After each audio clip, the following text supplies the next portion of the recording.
Diving attracts perfectionists. This is Eric Best, the longtime diving coach at Michigan State University. He's been the Big Ten Coach of the Year, and he's now coaching multiple Olympic medalists at Indiana. There was this one guy that I coached. He wanted everything to be so perfect. There's this thing in diving called a balk. You start your motion to do the dive, and then you stop before you complete the dive. Well, he had a lot of problems with balking. I would spend hours and hours watching this guy waste a lot of his practice time. Yes, I am talking about Adam Grant. Guilty as charged. I never thought about it as an expression of perfectionism. Oh, yeah. But you're right. You would do that on the most basic dive. I look at the balk as a manifestation of everything is not perfect up to this point, so I can't do the perfect dive from here. And because I can't do the perfect dive from here, I'm gonna restart. Well, guess what, folks? You can't restart diving, and you can't restart life. Diving exposed my perfectionism, but it also taught me to manage it. I learned that instead of aiming for perfection, it's healthier and more effective to strive for excellence. I'm Adam Grant, and this is WorkLife, my podcast with the TED Audio Collective. I'm an organizational psychologist. I study how to make work not suck. In this show, I take you inside the minds of fascinating people to help us rethink how we work, lead, and live. Today, the psychology of perfectionism and how to overcome it. Thanks to ServiceNow for sponsoring this episode.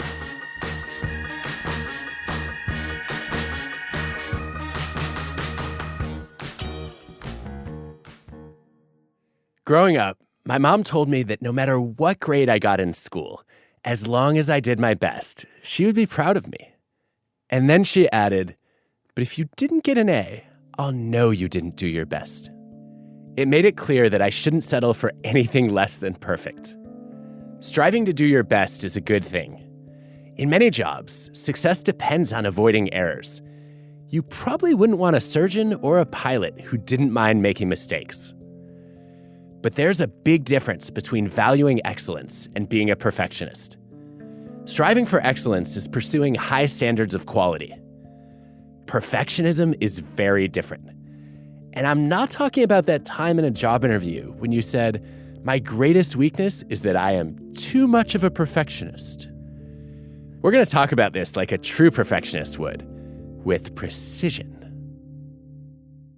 Perfectionism at root is a need and a requirement to be perfect because ultimately we feel that we're flawed, that we're defective, and that there's something imperfect about us that needs to be repaired. And it's that deficit thinking that really drives perfectionism. Thomas Curran is a psychologist at the London School of Economics and an expert on perfectionism. He and his team have synthesized decades of data on perfectionism to reveal some surprising insights.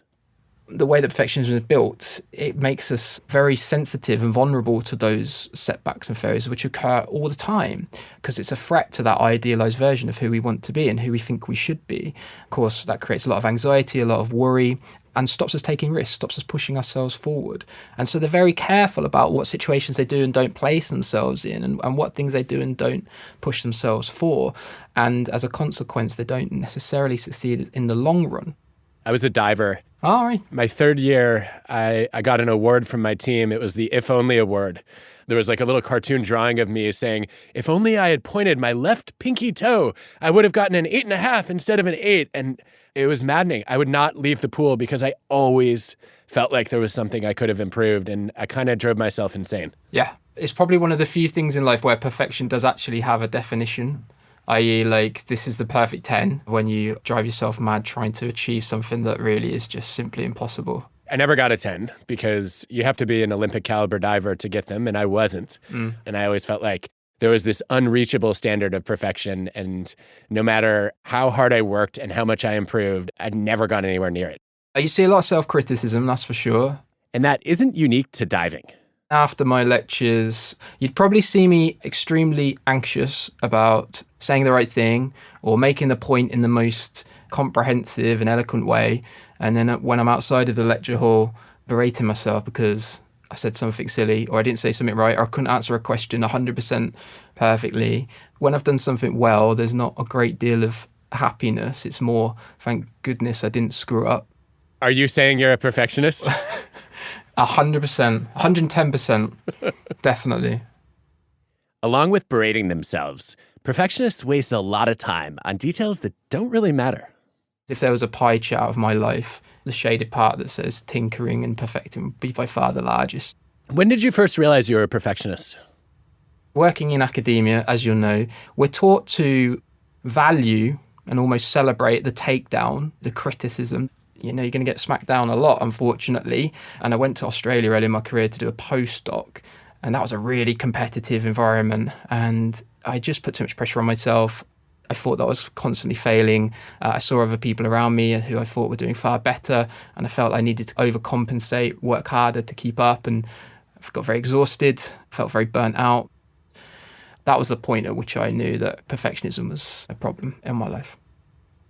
Wow. You're the world expert on perfectionism.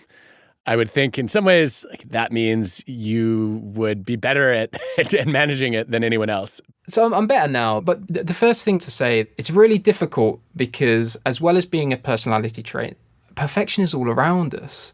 And so it's also a cultural phenomenon too. So it's really difficult to step off the treadmill when everyone else is running the same race. It's kind of the favorite flaw is something that we value in this kind of culture. When you see perfection all around you and you think everybody else is perfect, then of course you're going to think perfection's desirable, obtainable. You have tracked changes in perfectionism over time. What did you find? I found that perceptions of self-perfection, I need to be perfect, those are increasing over time among young people. The need for other people to be perfect is also increasing. And you can see it in surveys of college students done from 1989 to 2016. What I think is most important is the social element, the sense that other people expect me to be perfect. That's really increasing quite rapidly, almost a 10% increase. And that's the one that should really worry us the most, because that's the element of perfectionism that's also highly correlated with problematic psychological outcomes, things like depression and anxiety. Do you think it's also rising among people who are adults? Absolutely. Unlike other personality characteristics, it doesn't seem to ameliorate or repair itself as people get older. If anything, it's quite the opposite. As we set higher goals for ourselves and fail to meet them, we push ourselves even harder in overcompensation. And what we've seen is that people actually get more angry, anxious, and irritable as they get older. And these younger people are also going to be parents themselves. We know from the literature that perfectionistic parents raise perfectionistic children. Thanks, Mom. In his newest research, Tom has found that rising levels of parental pressure and criticism are major contributors to the increase in perfectionism among students. When you add it all together, these data suggest that not only will we see more perfectionism in young people, but that high perfectionism in young people is going to carry through with them as they age, as they move into the workforce and beyond. Wow. What's going on in the world that's causing that? I think there's several factors. And one of the things that often happens is we'll look at social media, parents or advertising, the fact that parents are becoming more expectant of children, particularly in school and universities, and education is getting more competitive. We'll take things in isolation as if they're kind of unconnected, interesting events. These are not unconnected events. They're all drawn together by a move and a shift in broader culture towards a market society, which has emphasis on things like competition, meritocracy, hard work. As the economy has shifted and as it's become much tougher to move up, young people are finding themselves moving backwards, whereas their parents could move up and did move up, but those pressures are still the same. There's a lot of pressure in social media, mostly driven by the profit motive, because obviously making people feel miserable about themselves is really profitable, because if you can punch holes in people's lives, they'll purchase things to try to fill them. That's classic advertising tactics. So all of these things undoubtedly contributing can be linked back to what we value as a society and what our economy needs to thrive. It seems like in some ways, perfectionism is almost overdetermined. Any of these factors alone could be contributing, but we've got a bit of a perfect storm going here. That's exactly it. I just called it a perfect storm. It's the best storm ever. It cannot be better. It really can't. Like, if you look across the piece, Young people these days, and everyone, they're bombarded with expectations that are in many cases quite impossible, really. And we take on this sense that we're never enough. I think that's the way the world just is structured, to make us feel uncertain, insecure, and to keep us working, to keep us consuming. There's been a discussion and some debate about whether there are multiple flavors of perfectionism. I think about the classic distinction between neurotic perfectionism and what was unfortunately called normal perfectionism.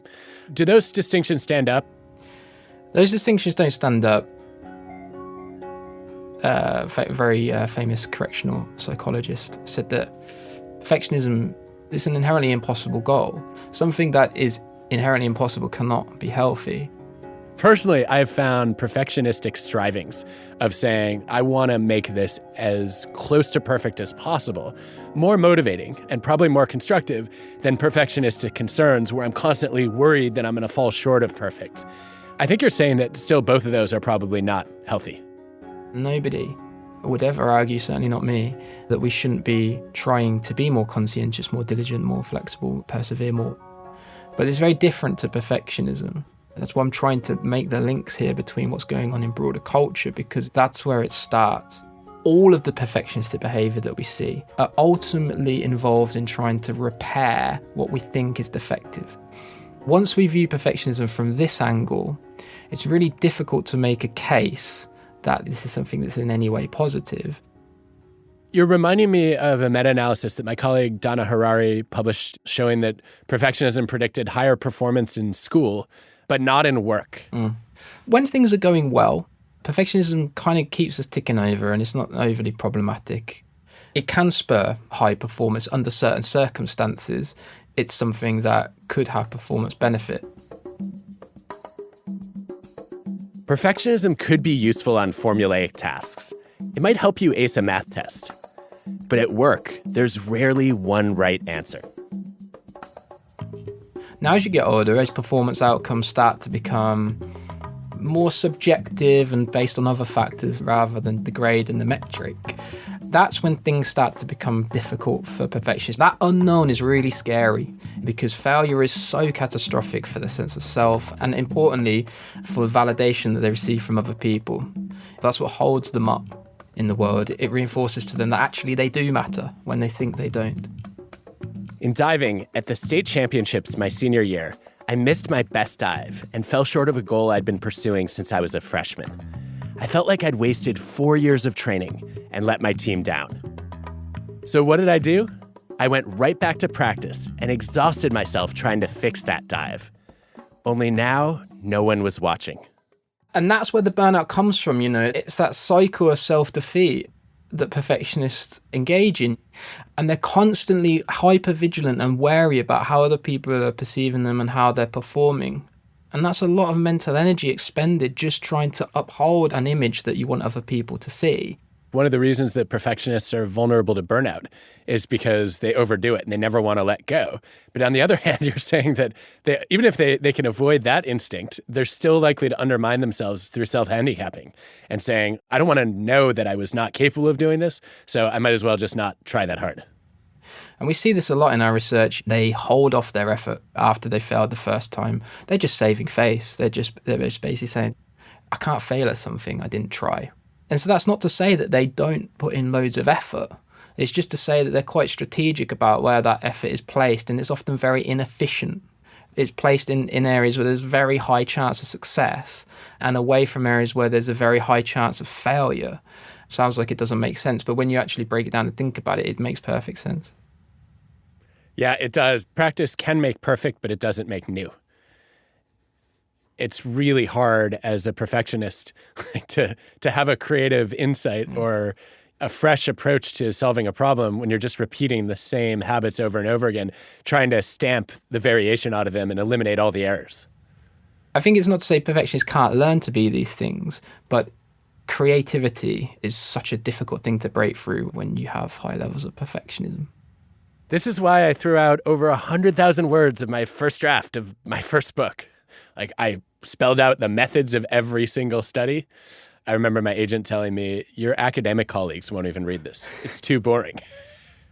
If you can just sit comfortably with this idea that actually there is no rule book. You can take risks and you can try and be creative, and it's not going to work every time. And you are going to delete more than you're going to use. But it does really help to break through a sort of mindset which teaches you that you have to be perfect at all times. Part of being a high achiever or a striver or a conscientious person is when you fail, you realize your technique is flawed and you try to improve the product or the task. Whereas a perfectionist, when they fail, they think it's themselves that's flawed. I need to fix myself.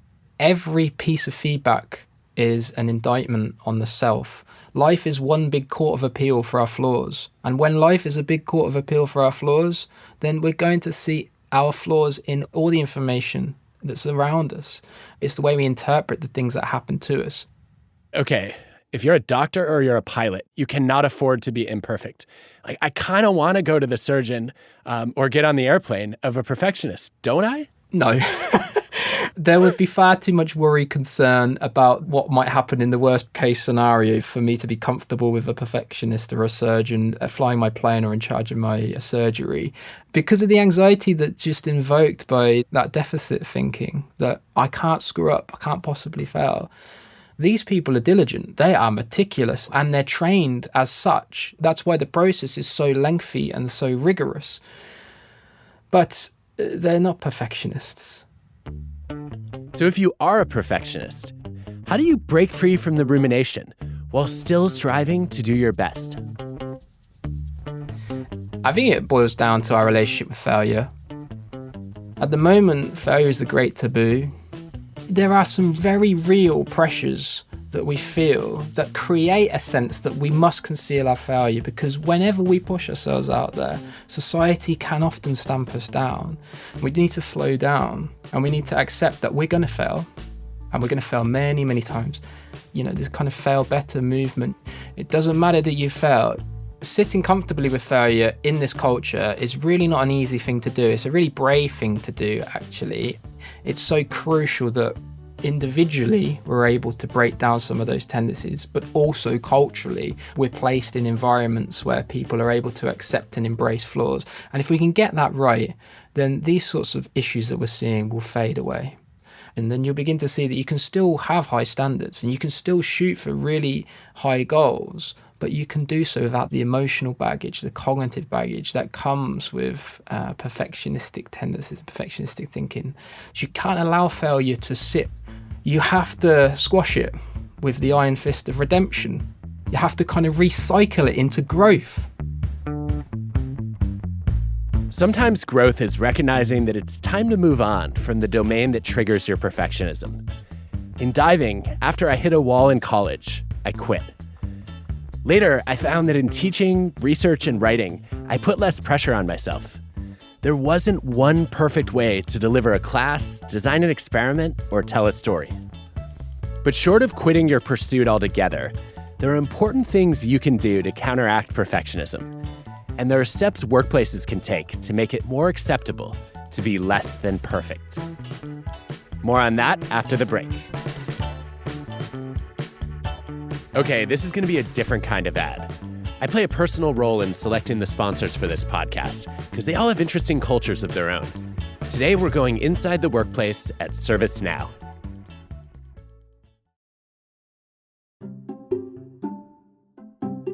Both my parents were drug addicts, active heroin users, so I was born addicted to heroin. Spent some time in the ICU, and then it kept going from there. Around my third birthday, my mom was arrested. My dad was deported back to Mexico. Meet Juan Castillo.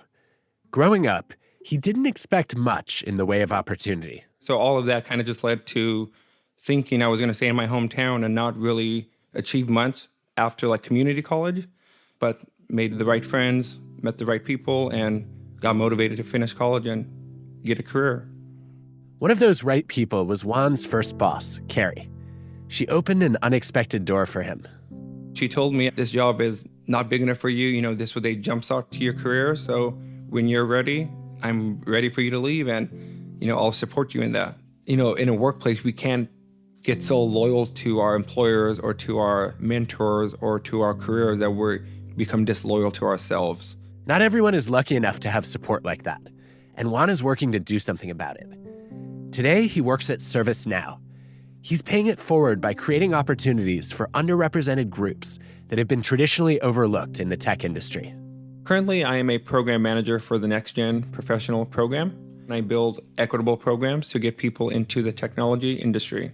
So we do things around presentation, how to present yourself, how to network, how to build a resume, how do you communicate with someone, what is a team project? Like I said, many of our participants are coming from part-time work, lack of employment, so these skills are not readily accessible to them.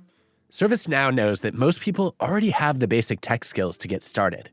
What they need is the benefit of a mentor like Juan had. Every person in our program has a lived life, and all of those things can be transferred to the corporate life. It's really more about what you've done more than what you know. We say as long as you can buy things online, you can check a social media site, check your banking on your mobile device, you're tech savvy enough to be in our program. There's plenty of room for everyone at the table. So as long as you have the willingness to learn technology, we have the education for you. Research supports what Juan knows from experience, that one opportunity can be enough to change your trajectory. Every day, over 80% of Fortune 500 companies rely on ServiceNow for the digital solutions they need to work smarter, faster, and better. To learn more about ServiceNow's Next Gen training program, visit servicenow.com/nextgen.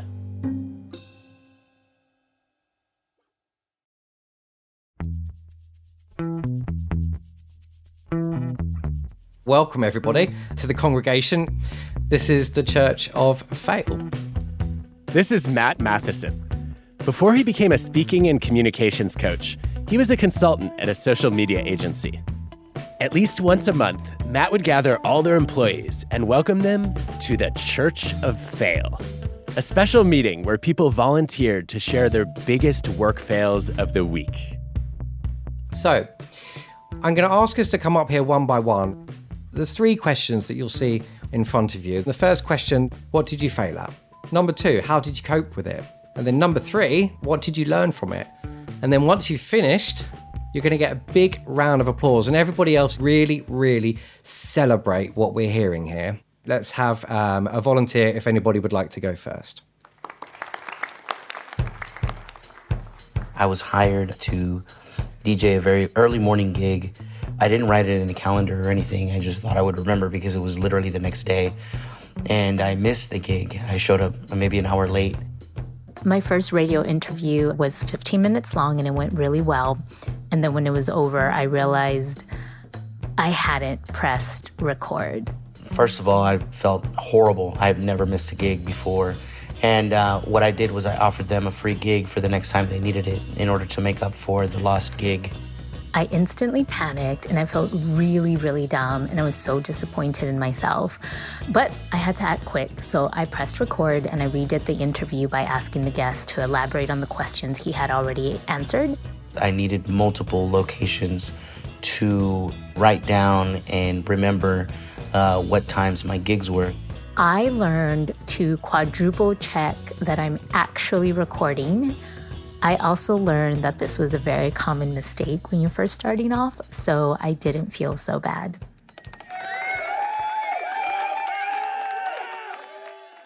It almost sounds like a more useful version of a confessional at work. Absolutely. Some people used to say they call it the failure confession session. It builds that empathic communication and we're in it together, as well as being incredibly cathartic and adrenaline fueling in a good way when you're in the middle of it. It almost sounds like fun. Almost. Honestly, we've had points where we've come out of our cheeks, bright red from this, but also feeling really satisfied that there's this space where people can safely share these things that are nagging them.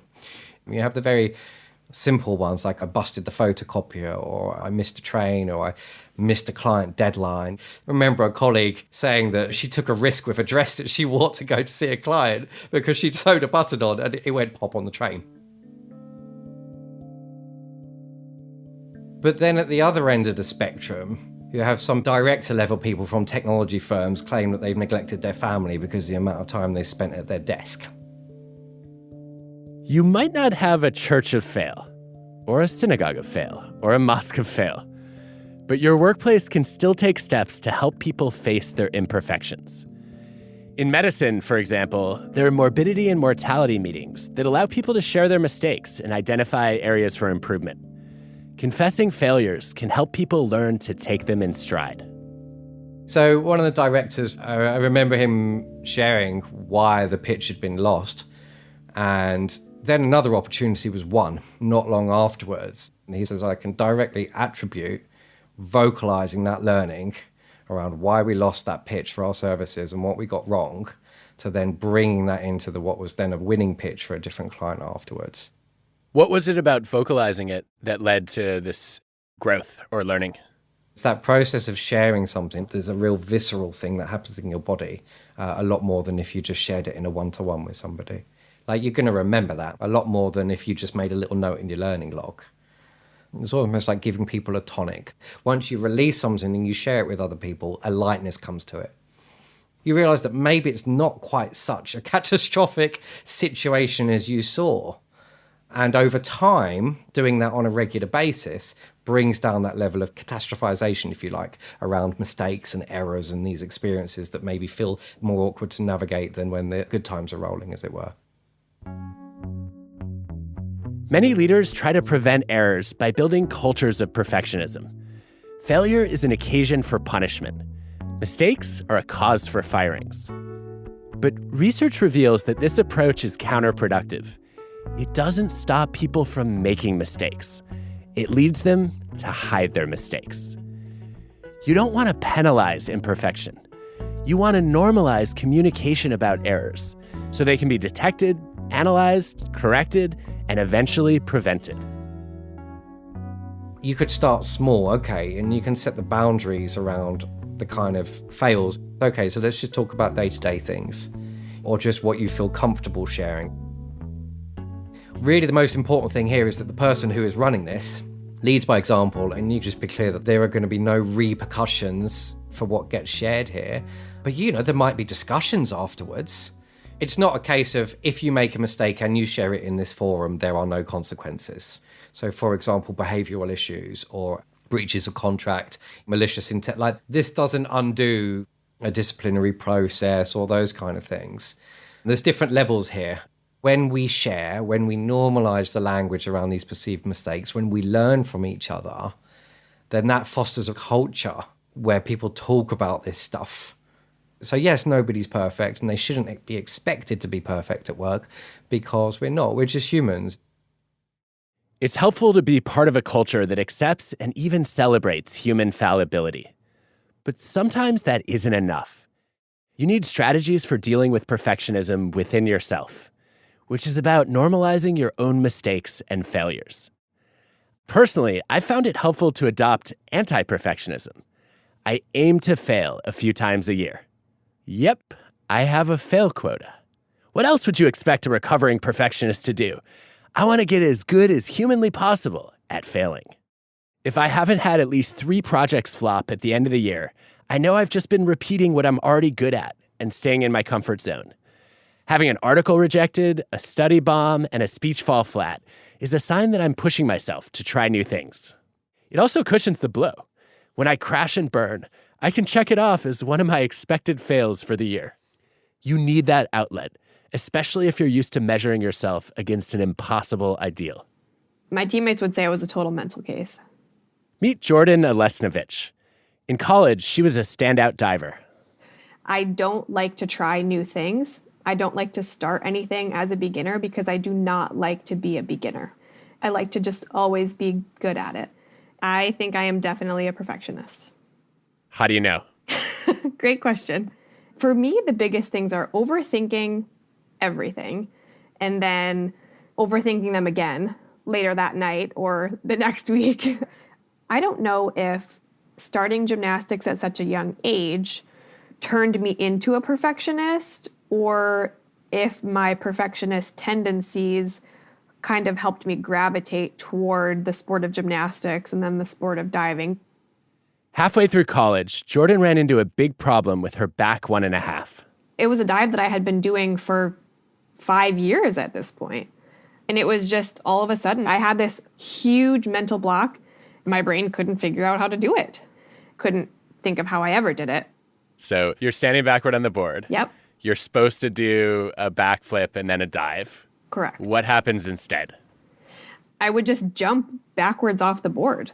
Sometimes I would maybe do a somersault, but never ending in the dive part. So we had lots of days, lots of practices where I'm just still trying to do one dive, and then I would finally do it, and that'd be the end of practice. Was there a point when you thought about quitting? Every day during that summer. You thought about quitting every day for a whole summer? Oh, yeah, because I couldn't dive. And my coaches and my team were relying on me to be able to do the things I was supposed to do. So I think it was just this terrible, vicious cycle of guilt and needing to do it and then beating myself up. So yeah, I wanted to quit a lot. I cried a lot of tears in that pool and out of the pool. Luckily, Jordan had an amazing coach who taught her to deal with it. The same coach who changed my life, Eric Best. A lot of things I developed in my coaching were problems that I was trying to deal with to fix Adam. So you were a great laboratory experiment for me. Thank you. We weren't the only perfectionists in the pool. Yes. Diving attracts perfectionists. You've got to keep them under control because perfectionists are the ones that are the most likely to burn themselves out. I remember the feeling very well. You're trying to make a dive better, and you can't get yourself to make that change, and you don't understand why you can't do it. And it just puts you down in a dark hole of despair. And then what happens is that you start doing everything else wrong, and then you start believing that you can't do anything right. Eric taught us 4 key techniques for managing perfectionism. He anticipated much of what psychologists have discovered in the data, and those lessons have come in handy in my work life. They help me avoid the mistakes I made in diving. First, recognize that excellence does not require perfection. Evidence shows that it's aiming high, not pursuing perfection, that gets results. When you set goals for yourself, what you need to make sure that you understand is exactly what do you need to do to achieve those goals. One of my divers, she said, I want to be the state champion. Okay, great. How many points do you think you have to score to win the state championship meet? And she said, oh, I don't know, probably about 450. The highest score was about 375, but it had gone as low as about 360. So now we know, on average, 370 has won the meet. And what it worked out to is that she had to score 6.5s on her basic dives and 5.5s on her more complex optional dives. Instead of thinking, oh, I have to achieve this unobtainable goal, and she said, and I remembered about our conversation, if I can just return to my averages, I'll be okay. I love the strategy of just clarifying the goal, which then makes you realize perfect is not the target. Right. And it's not even necessary. Even though it's said to be the perfect 10, in judging, we remind the judges over and over again that 10 is not perfect. 10 is the top of the scale, and it's described as very good in one scale of judging and excellent in the other. If you're in customer service, it's not realistic to shoot for 100% satisfaction. You might aim for 90%. If you're a teacher, you don't need all your students to ace the test. The goal is for them to reach a level of proficiency. And when I give a speech and the evaluations aren't perfect, I hear Eric's voice in my head. You just want to be steady. Just go in every day and do what you can do. Second, measure your excellence in terms of your progress toward the goal. In my diving days, when I came out of the water, I would look to see if Eric was excited about my dive. The clearest signal, he had his arms above his head in celebration. Jordan loved that too. Because he's seen all of your dives. So if he's excited about it, it means that it was significantly better than others that you've done. Sometimes Eric would even say, best ever. It may not have been the best, but it was my best, which convinced me that I was doing well. If it's the best one that I've ever done, I've achieved my goal on that. Sure enough, psychologists find that one of the liabilities of perfectionism is being obsessed with maintaining your image. If you focus instead on working toward mastery, you can stay motivated to keep bettering your own best. When I publish a book, I don't look at how many books other authors have sold. I track whether my latest one outsold my prior ones. The person you're competing against is your past self, and the bar you're raising is for your future self. A perfectionist is always going to think that everything that they do is worse than what it is. You need to point out what was wrong and what you need to fix. But also don't forget to point out all the other things you did well. And the clearer you are about what your personal best looks like, the easier it is to improve on it. We had a new video system that I could put together like a best of from that day of practice in 15 minutes or less. A highlight reel. I love that idea. And this is something that every coach and every manager could do with their team, right? To say, let's sit down and make the weekly highlight reel. No matter what they had remembered, and they would always dwell on the bad thing, is that they walked out of there and they watched the highlight video and they could go, man, I'm good. I'm really good.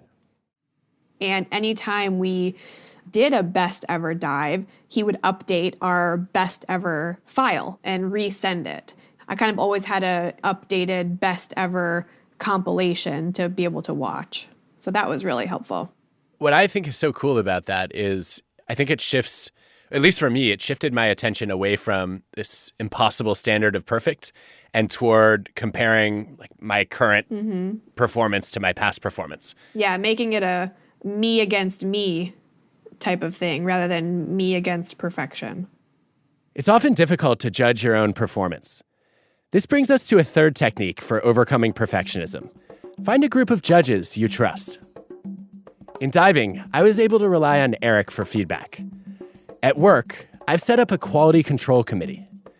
When I'm not sure if a project is good enough, I send it independently to a few trusted colleagues who share my standards. I treat them like diving judges. Their job is to rate my work on a scale from 0 to 10. On an important project, I'm aiming for 9s. If I get 8s across the board, I know I can stop hating it. Then I ask each judge to tell me the one thing I can do better. That's the fourth technique. Don't focus on everything you did wrong. Research suggests that too much feedback can distract and demotivate you. Instead, identify just a few things you want to improve each day.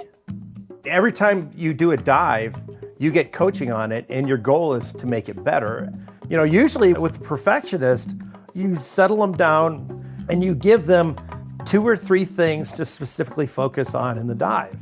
Even if it's not perfect, you give yourself a certain number of tries to make progress, and then commit to moving on for that day. So he set a lot of parameters and limitations with the number of dives that he would let me do and, you know, the length of time to be at practice and that type of thing. Okay, that one's done. Let's move on. Okay, this is what you've got coming up. This is what I want you thinking about on that dive. He used to say, don't slam on the brakes for an accident that's 5 miles down the road. I think meaning like, if something is a teeny bit wrong, don't change everything you're doing. If you're hosting a podcast, you concentrate on sounding more conversational and worry later about emotion and emphasis.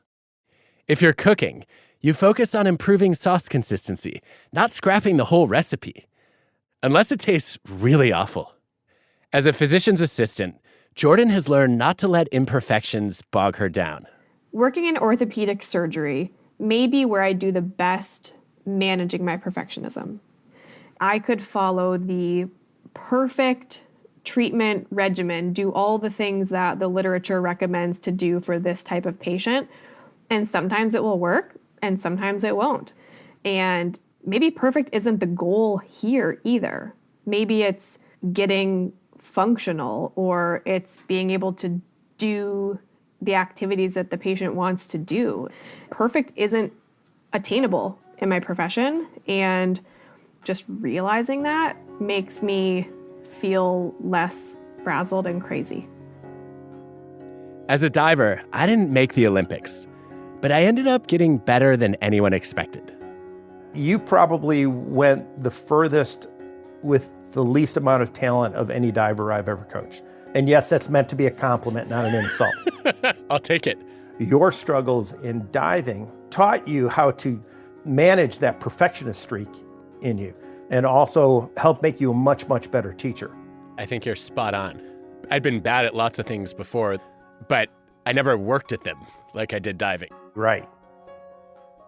Ultimately, success is less about how close you've come to perfection and more about the struggles you've managed to overcome. Although I was never satisfied with my diving, there's a version of me that could have been. I realized that the 14-year-old kid who could barely do a flip would have been blown away by the progress I made. And if my past self would have been amazed at how good I got, maybe that can be good enough for me now. Our regular WorkLife episodes will be back starting in June. Until then, we're going to have some great conversations weekly, including with the amazing Ava DuVernay. So stay tuned for those. WorkLife is hosted by me, Adam Grant. The show is produced by Ted with Transmitter Media. Our team includes Colin Helms, Greta Cohn, Dan O'Donnell, Constanza Gallardo, Grace Rubenstein, Michelle Quint, Ban Cheng, and Anna Phelan. This episode was produced by Joanne DeLuna. Our show is mixed by Ben Shano. Our fact checker is Paul Durbin. Original music by Hansdale Sue and Allison Leighton Brown. Ad stories produced by Pineapple Street Studios. And a shout out to Alex Gonzalez for sharing his work fail. Special thanks to our sponsors: LinkedIn, Morgan Stanley, ServiceNow, and UKG. For their research, gratitude to Andrew Hill on perfectionism, Ivana Osenk and colleagues on perfection versus excellence, Amy Edmondson and Dave Hoffman on normalizing communication about errors, and Chakfu Lam and colleagues on too much feedback.